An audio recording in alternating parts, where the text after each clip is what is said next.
తిరుపతి నగరంలోని వినాయక చవితి నవరాత్రి ఉత్సవాలు కన్నుల పండగగా జరుగుతున్నాయి. స్థానిక కర్నాల వీధిలో యువకులు వినాయక చవితి పర్వదినం రోజున వినాయక ప్రతిమను ఏర్పాటు చేసి 9 రోజుల పాటు నిత్య పూజలు చేస్తున్నారు.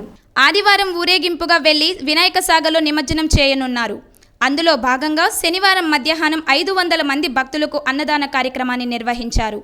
ఈ కార్యక్రమానికి ముఖ్య అతిథులుగా నగర మేయర్ డాక్టర్ శిరీష, బీజేపీ నాయకులు గుండాల గోపీనాథ్ రెడ్లు ముఖ్య అతిథులుగా హాజరై స్వామివారికి నైవేద్యం సమర్పించి ప్రత్యేక పూజలను నిర్వహించారు. అనంతరం భక్తులకు అన్నదానం చేశారు. యువకులు భక్తిభావంతో 9 రోజుల పాటు వినాయక స్వామికి పూజలు నిర్వహించడం సంతోషంగా ఉందన్నారు. ఈ కార్యక్రమంలో తిరుపతి బీజేపీ సీనియర్ నాయకులు సుబ్రహ్మణ్యం యాదవ్, తొండమునాటి సుబ్రహ్మణ్యం రెడ్డి, కర్నాల వీధి యూత్ సభ్యులు దీపక్ యాదవ్, గోపి, వినోద్, సాయి తదితరులు పాల్గొన్నారు. యూత్ ఎప్పటిలాగే ప్రతి సంవత్సరం వినాయక చవితి ఉత్సవాలు ఎంతో ఘనంగా నిర్వహిస్తుంటారు.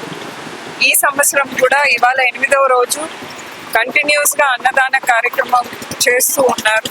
సో రేపు నిమజ్జనం చేయబోతున్నారు. సో ఇవాళ కర్నాల వీధిలో ఏర్పాటు చేసినటువంటి వినాయక చవితి ఉత్సవాల్లో అన్నదాన కార్యక్రమంలో పాల్గొనడం చాలా సంతోషంగా ఉంది.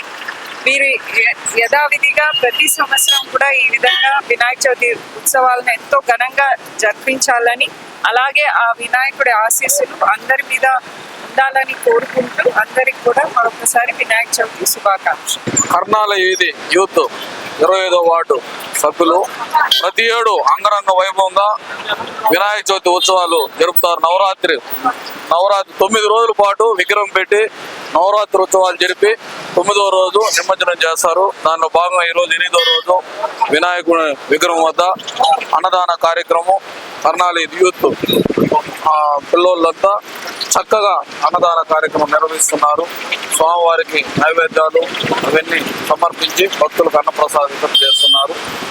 ఆ వినాయకుని ఆశీస్సులు ప్రతి ఒక్కరికి కలగాలని రేపు 9వ రోజు బ్రహ్మాండంగా ఈ ఉత్సవాల్లో ముగింపు ఘట్టము రేపు నిమజ్జనం కూడా జరుగుతుంది.